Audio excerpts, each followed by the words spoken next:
All right, good morning and welcome to Princess channel. We thank the Lord for a very restful night, and we hope we had it also nice.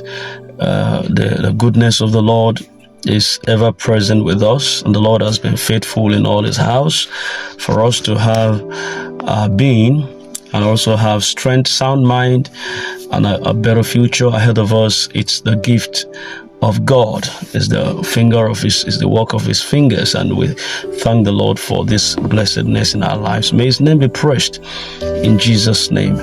We just had a drop of a piece of information that came in through one of our channel of organ information reception these wee hours of the morning, and we're going to be channeling it to us right away, and we hope that this one meets us well. This says, good morning, house.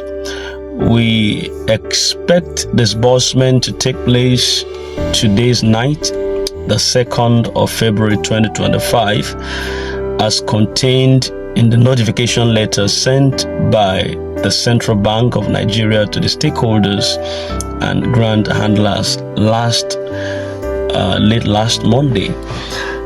In other words, that means based on that notification letter that was sent to the central bank, by the central bank, I beg your pardon, to the stakeholders and grant handlers, disbursement was in effect supposed to take place last night according to this submission. So, but we want to know why that did not take place. The following day, the International Court of Justice brought a document to the stakeholders and grant handlers to sign that the masses have been denied of disbursement in the last 9 years. Okay. This implies that the fund had been with Nigerian government for this period of time without being shared to the prospective beneficiaries. Okay. Meanwhile, the International Court of Justice has issued a court order to Nigeria and initiated by the IMF/World Bank. The order came in late Thursday, the 30th of January 2025. And if you can recall, we have said earlier that if Nigeria fails to disburse before last week Wednesday, a court order will supersede.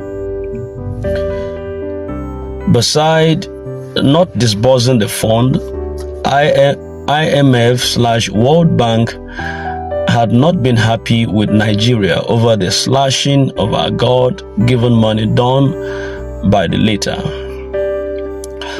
Latest investigation by the agent donor showed that the Nigerian president, his deputy, the man at the Apex Bank, and some others pilfered seriously over the masses fund or something. Though it was claimed that they have made a refund as directed by the earlier court order, it doesn't tell well about this country. So whether we get a lot today or not, let us remain calm and watchful. The court order has come to make sure that we get what belongs to us. Thank you. Happy Sunday. Well, I don't know where this submission actually came from, but based on one of the organs of receptions of our messages, that is where we got this from. We understand that a lot of persons are saying that the IMF is there's nothing like that, based on what the voice note of Madam Jennifer said. You understand? So, but where we also get some of the sources of information from has some, according to some legitimacy of information dissemination. We understand that the journey to this moment has been filled with delays, and bureaucratic hurdles, allegations of mismanagement here and there.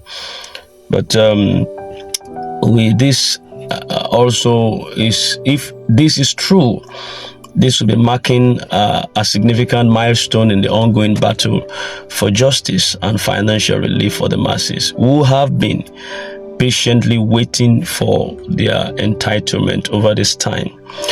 The CBN is involved here, the IMF is involved here, and the Nigerian government is also involved here. And based on what was written here, the revelation confirms that many had suspected, or there is a kind of suspecting within that organ that the funds have been sitting idle within the government's reach for nearly a decade.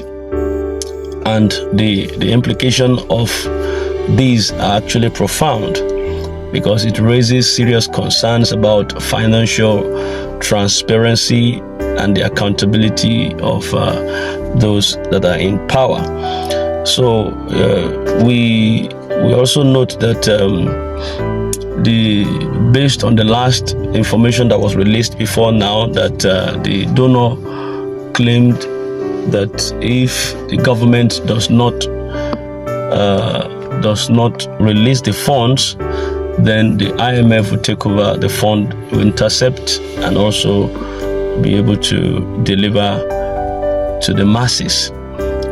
So this is more or less like a discovery which has further strained the relationship with international financial bodies, reinforcing the need for strict oversight and third-party supervision over fund disbursement in Nigeria concerning this grant as we speak, to ensure transparency moving forward.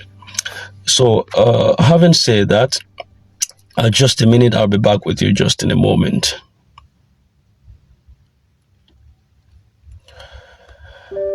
All right, one other point that was mentioned there in one of the voice notes that we got from a comrade, which says that the fund was initially borrowed or something like that, but that based on this submission now, that the fund has been returned. Because yes, there was someone asking me that question in the comment section, whether the fund was later returned. But I couldn't really respond to that question because I've not gotten an evidence to that. But based on this submission, it was said, let me quote where the writer of this submission said it. He said, though it was claimed that they have made the refund as directed by the earlier court order, it doesn't tell well about the nation's stand or the country concerning this. So that was what was said concerning that the fund was actually returned. So, but we are still waiting to get to hear the full gist and the detail of this submission. But this was at the wee hours of this morning where we got this. The court order has come to make sure that we get what belongs to us, and this we believe that is going to really be to the advantage of all the beneficiaries. So we are in expectation to get the full gist of this information. Possibly further clarifications will still come up concerning this. We hope to get the best by God's special grace. I just want us to remain so calm, because there's nothing we can do with any form of what they call it now. Nothing we can do with any form of violence or whatever. So despite these disturbing revelations, we urge everyone to remain calm and vigilant. A court order that serves as a powerful enforcement mechanism to guarantee that the funds are finally released to the rightful beneficiaries. Whether or not alerts start rolling in. One thing is certain: this battle for financial justice has reached a turning point, and the legal intervention will ensure that the government can no longer delay or manipulate the process without consequences. So we encourage you all to stay informed, stay watchful, and stay hopeful. Our collective patience and perseverance have not been in vain. I thank you, and I wish you a blessed Monday ahead of you. Have a nice day. This is Prince CC channel. Subscribe to our channel in case you have not done so for further clarifications, updates concerning the grant disbursement. I wish you a very lovely day ahead of you. Thank you, and bye for now.